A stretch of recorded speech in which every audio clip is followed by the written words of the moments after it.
I want you to take out a notebook and a pen, and I want you to take notes as you watch and listen to this lesson, because in this lesson, you are going to learn the 11 most important elements of English fluency. I, Teacher Lara, want you to be able to speak English fluently and with confidence, so my friend, take notes and watch your English improve. Are you ready? Well then, I'm Teacher Lara. Let's jump right in. Element number 1, consistency in practice. I cannot emphasize this enough. Consistency in practice. Daily engagement with English through various activities as you're going throughout your day.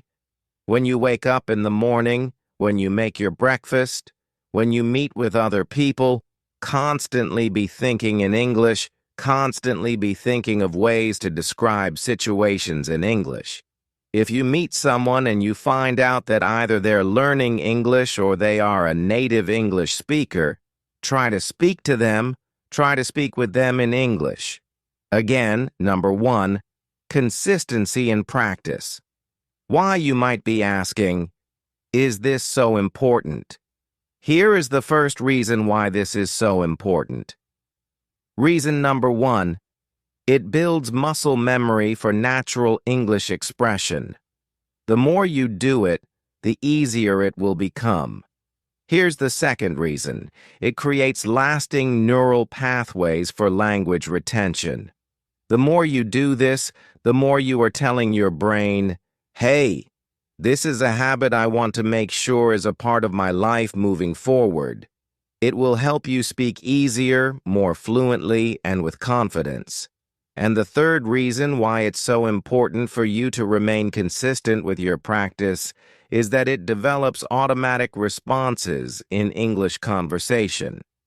If you're constantly telling your brain to speak English in every situation, when it's really time to speak English in a conversation, it will come out automatically.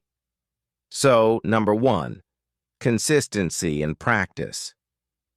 Element number 2, active listening skills. Again, active listening skills. Many times I have spoken with students and they've said, Lara, I want to speak English fluently. I want to speak. But you, as an English learner, must realize that in order to speak English fluently, you have to understand how to listen actively. Think about a child. A child does not come out of the womb, out of his mother's belly, being able to speak. No, the child spends several months of its life actively listening. This is the same thing that you must do.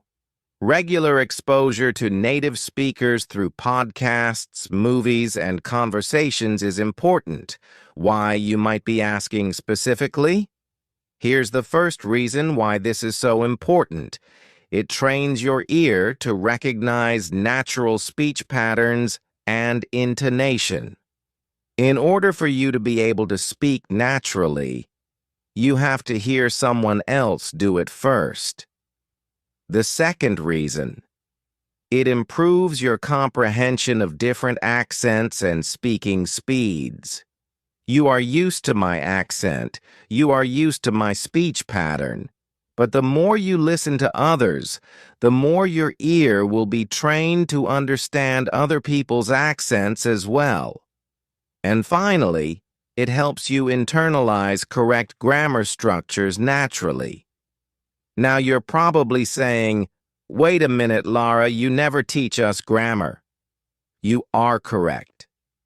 However, my students' grammar always improves. Why? Because I'm teaching my students in my academy to follow certain patterns, to listen carefully to how native speakers speak. That will naturally help your grammar improve because your brain will say, hey, this is the pattern they used, this is the structure they used, and you will mimic that when you speak English. So again, number 2, active listening skills.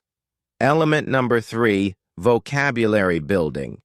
Again, we're speaking about the important elements of English fluency. Vocabulary building. A systematic approach to learning and retaining new words in context. If you want to speak English fluently, you have to follow a plan that will help you improve your English vocabulary, your knowledge, improve your English vocabulary usage and ability. You have to build your vocabulary. Why? Here are 3 reasons why this is so important. First, it enables more precise and nuanced communication. Instead of just saying all the time, good, that's good, that's good, say, that's amazing, that's awesome, that's spectacular, that is out of this world. You need to expand your vocabulary so that you'll be able to be a bit more precise when you're speaking. The second reason, it increases your confidence in professional and social situations. When you are able to use vocabulary words that match a situation, all of a sudden your shoulders will go back. Again, we're talking about speaking English fluently and the elements of English fluency. Here's the third reason why it's so important for you to build your vocabulary in order to speak English fluently. It allows for better understanding of native content without translation. You don't want to have to go to your phone or your computer each time you're trying to understand someone. The more you build your vocabulary, the more you will understand without having to go to a dictionary. Element number 4, speaking practice. Now we're actually getting to the speaking part. Regular conversation practice with language partners or tutors. This has been a game changer. Notice it says language partners or tutors. As an English learner, sometimes you might think that you have to practice with a teacher. A teacher is what you need and no one else. In reality, you can improve by also practicing with a language partner, another individual who is also learning. Why? Because the stress immediately goes away. You don't feel like they're judging you at all. They're just learning just like you, and that will help you feel more confident. 3 reasons why this is an important element. Reason number 1. It develops quick thinking and responses in English. The more you practice, the quicker you'll become. Reason number 2. It will help you improve your pronunciation through real-time feedback. Even if you're practicing with a language partner, that individual will let you know, "Hey, what word did you just say again?" "Ah, that's what you're saying." You'll realize, my pronunciation wasn't correct, or a teacher will also let you know. Finally, it builds practical conversation skills for real-life situations. You practice, and then when you get to the real-life situation, you'll have more confidence. Element number 5, pronunciation training. A natural transition into the 5th element, pronunciation training. Don't worry, we're going to get back to the lesson, but I had a question for you. Are you tired of feeling stuck at the same English level? You've studied English for months or years, but when it's time to speak, the words just don't seem to come out. Don't worry, I got you. I have a daily English lessons course, and it's the key to unlocking your advanced English level. With my 365-day study plan, you'll follow a step-by-step system that helps you speak English fluently, naturally, and with confidence in just 15 minutes a day.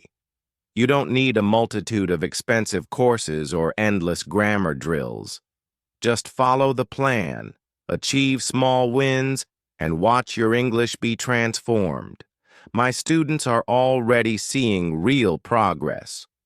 Now it's your turn. Click the link right below this video and start your journey to advanced English today. Focus on accent reduction and proper sound production. Now here's the thing. It doesn't mean that you're going to remove your accent completely. It says reduction, right?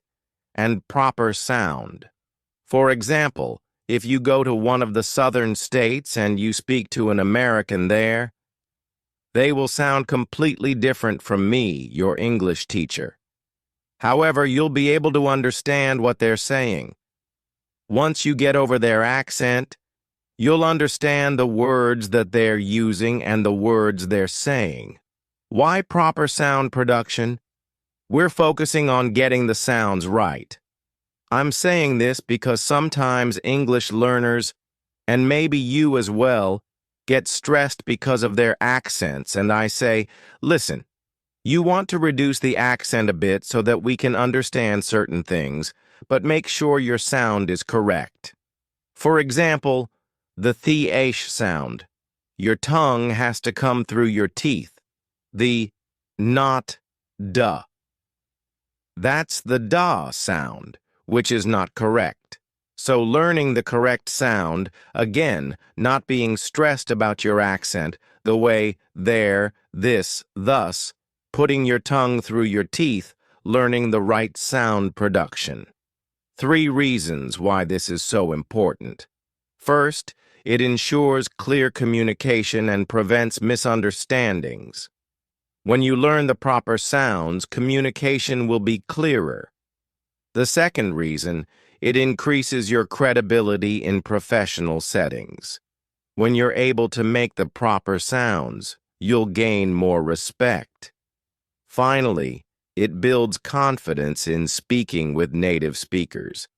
If you feel that you're able to produce a sound properly, you'll suddenly have more confidence to speak with native speakers.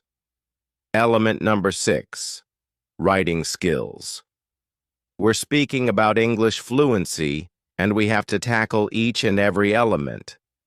The 6th element is writing. Regular practice in expressing thoughts clearly in written form. There's something that happens when you write things down. Again, if you're watching, you see I have all of these notebooks, and I have many more in my closet and my office. I write things down. For you as an English learner, it's important for you to write things down. Find a notebook, write things down because this will help you organize your thoughts. You know I always talk about the 5 W's. Who, what, when, where, and why. It's all about organizing your thoughts. When you're able to organize your thoughts, it will result in you being able to speak English more fluently. Here are 3 more reasons. 1, it reinforces grammar rules and sentence structure. I don't teach you the grammar rules, but when you write, you're able to edit yourself and say, wait a minute, this doesn't look correct, this doesn't look right, and you'll slowly but surely improve your sentence structures. 2, it develops organized thinking in English. When you write things down, you are processing your thoughts, and later on, when you go to speak, you've already processed your thoughts, so you'll be able to speak more clearly.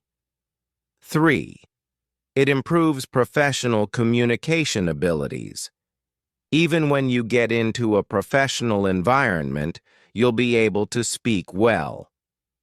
Element number 7, cultural understanding. Remember, we're speaking about your ability to speak English fluently. In order to speak English fluently, you have to understand culture, learning idioms, expressions, and cultural context. When I was studying Korean, I experienced this exponential growth when I started understanding more about Korean culture.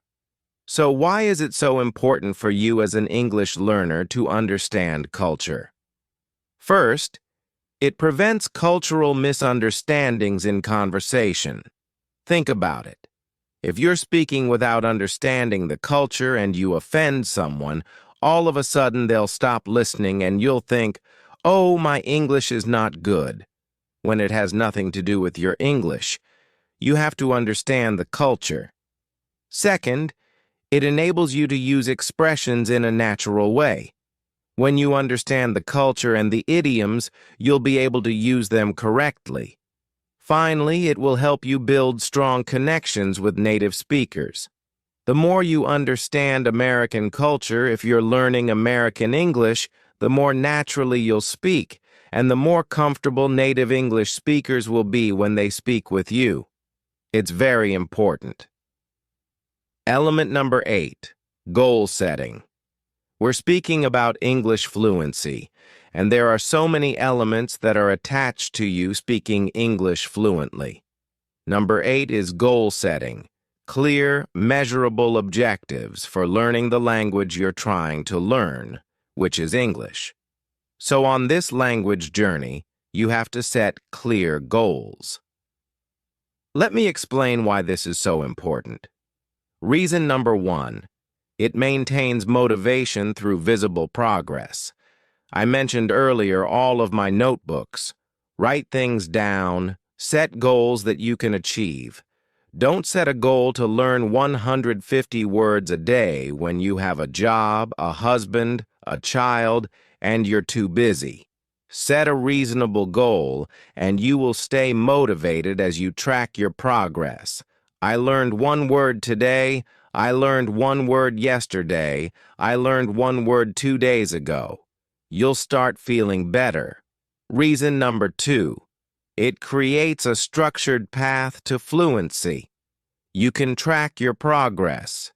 Instead of it being this random goal, you have a specific goal that you are tracking, and it allows you to celebrate your achievements. This is important. On your journey to speaking English fluently, you need to congratulate yourself. It's important to set proper goals. Element number 9, confidence building. Notice what's happening as we're going through these elements. Now, we're getting to this part where we're looking inside, how you feel about yourself. Okay, here is the lesson transcript with the correct punctuation. Overcoming fear of making mistakes and speaking publicly. This is an important element of your English journey to speaking English fluently. Why is this element so important? Reason number 1, it removes mental barriers to speaking freely. When you stop being afraid of making mistakes, when you allow yourself just to speak freely, all of a sudden your brain also starts to relax. Reason number 2, it encourages more frequent practice and interaction. Hey, listen, don't be scared, don't be afraid, just go for it. This will build your confidence, and it will eventually lead to more natural and relaxed communication. No one wants to talk to someone who feels so tense. Relax. It's okay. Don't be afraid of making mistakes. This is going to build your confidence. Element number 10, time management. Dedicated study schedule and consistent learning routine. This is so important, this element. You have to have a study schedule, and you have to have a consistent learning routine.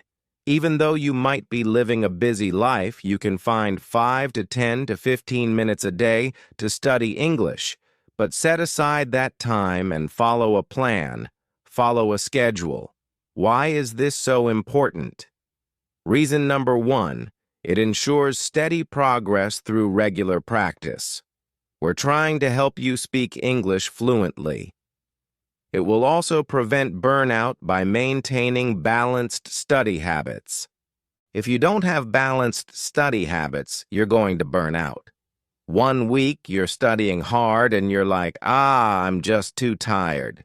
No, make sure you have time management, and it creates sustainable long-term learning habits.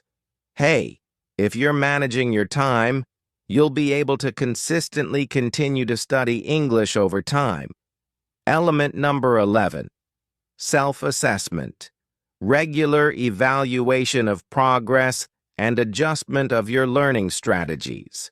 The more you learn, the more you need to assess yourself. Hey, what did I learn? How am I applying it? Here are 3 reasons why this is so important. 1. It identifies areas needing improvement. Hey, I learned this, but I struggled with this aspect. Okay, you can start to make adjustments. Remember, you're trying to speak English fluently, you're on this journey, so assess your progress. 2. It will prevent plateaus in the learning process. You've seen this happen before. You're learning, and then you kind of plateau. Many intermediate English learners experience this plateau. You don't think you're improving at all. Well, if you're constantly assessing yourself, you won't experience these plateaus. 3. It also allows for personalized learning strategy adjustments. This is something I try to encourage my students to do all the time. Pay attention to how you've improved. Pay attention to how much you know now versus how much you knew last month. This will help you be more confident, and it will also help you move forward on your journey because you'll recognize how much you've improved and also which things you need to work on more. I hope this lesson helped you. Remember to check your notes, and I'll talk to you next time. Story time. Hey, I said it's story time. All right, I'm going to call this story The Intruder. So let me take you back, way back, almost 20 years ago. This is right after I had gotten out of college, and I had bought my first house. I was living in Huntsville, Alabama. Well, actually, Madison, Alabama. I loved my job, loved my house, loved my neighborhood. Everything was great. One evening, one of my good friends, he and I both studied computer science at Oakwood. I went to Oakwood University. I had invited him to come over and just hang out. He was still living in Alabama as well, so I said, "Hey, come over, just hang out." I think I went to pick him up from where he was. For some reason, we were in the same car anyway. We got something to eat, and we were on our way back to my house. We were just talking, reminiscing. He and I were both in this acting group when we were in college and university, and we were just really close. We're still close, still good friends. So as we entered my neighborhood, there was kind of this, you drove straight, and then you turned left. There was kind of a winding road to get to my house. So I'm driving the car, and he and I were just kind of talking as we were coming around the bend to where my actual house was. I noticed that the light in my bedroom was on. Now remember, I wasn't home. My friend and I had just gone to get something to eat, and we were heading back to my house to hang out. I lived alone. No one lived with me. My bedroom, the master bedroom, was on the second floor. The other bedroom was on the main floor with the kitchen, living room, dining room, and everything else. No one lived with me. So when I saw the light, I stopped talking. My friend, his name is Justin, said, "Lara, what's going on?" I said, "The light is on in my bedroom." He said, "What are you talking about?" He turned his head, looked straight, and looked up, and he also saw the light on. You could feel the silence in the car. I kept driving forward but slowed down a bit. I said, "Justin, what are we going to do?" The light is on in my master bedroom, which means somebody is probably inside, an intruder. He said, "All right, Lara, we're together. We can figure this out." So I pulled slowly into my driveway.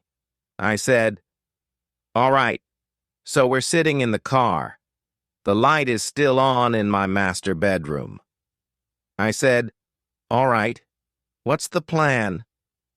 And at that moment, this is why you need to have some ride or die friends. He said, "All right, Lara, look, we're going to get inside. We got to get in your house quick, right? We got to get in there quick. You got a broom?" I said, "Yeah, I got a broom." He said, "Okay, you get the broom, I'll get a knife, and we'll just handle some things. We'll figure out who's upstairs." Again, I know the end of the story, so it's funny now, but I said, "All right." We were serious. We were like, "Listen, we're going in to handle business." So I parked the car, put it in park, and opened the door. We didn't want to slam anything. I said, "Okay, Justin, as soon as I open this door, we're going to have to move." I unlock the door. He walks around and gets the knife from the kitchen.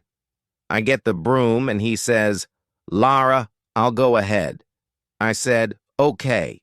So he's walking up. And the way my stairs were, I had 2 flights. You walked up one, you had to turn a corner and go up the next step. Then my master bedroom was around the corner. So we're walking up the steps, and as we're walking up the steps. So this is something other cultures might do, but something about African Americans. He's African American. When we're afraid, we get a little bit upset, right? Like if there's a bug we don't like a snake, some kind of rodent, a snake, a reptile, anything, right? The initial fear, then it's like, I know you did not just come into my home. So that's what happened. As we're going up the steps, we're like, I don't know who you are, but you're about to get out of this house. Again, it's funny now, but at the time, we were scared, but we were going to handle business, right? So I have the broom, right? And he and I, oh, backstory. He and I both took Muay Thai together, so we had the same teacher when we were in university, so we knew some martial arts, right? We both knew Muay Thai, and I had the broom, he had the knife, and we're just talking as we're going up the steps like, I don't know who you are, but you about to get up out of this house. So he walks around and I'm following up the steps. We finally get up the steps, and the doors to my master bedroom were closed. So he's about to open the doors. He looks at me kinda like, "You ready?" I said, "Yep, let's do it." So he swings the doors open. Again, it's funny now, but it's kind of like we were like, jump in like, we're about to get whoever's in here. So he opens, throws the door open. He has the knife in his hand. I have the broom in my hand, and I'm kind of behind him. We're looking around the room, the light's on, and we're looking around, and I have a bathroom connected to my master bedroom, right? So he's like, "Lara, I'm going to look in the bathroom." So I'm still looking in the master bedroom. He goes in the bathroom, he's like, nothing, no one's in there, the closet inside the bathroom is empty. And we're just kind of like, again, adrenaline is pumping, we're like, okay, maybe he went downstairs. We've got to regroup and go back down. We're just about to go back downstairs. And the Holy Spirit said, "Lara, look at the light again." So again, adrenaline's pumping. We're about... I said, wait, Justin." I turn, and I look at the light. The light is on. Now, I'm not crazy. The light is on. It was one of those touch lights, though. I got it from IKEA, I think. And the Holy Spirit said, "Remember a few days ago when you were sitting in your room and the light just came on by itself?" Now, Justin didn't know what was happening in my mind. He's just watching my facial expressions change. His heart is pumping. He's like, "What?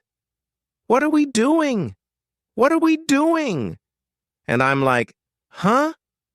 I'm starting to loosen my grip just a bit on the broom.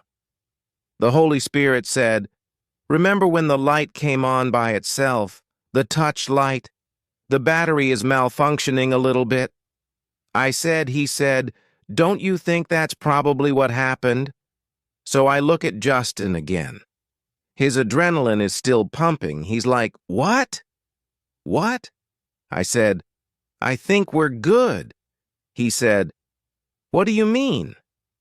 "We got to figure out the lights on." I said, "So, I forgot that the light had been malfunctioning in the past few days, so I think the light might have come on by itself." Now remember, Justin was a good friend, he said. And then his body language changed. He loosened his grip on the knife.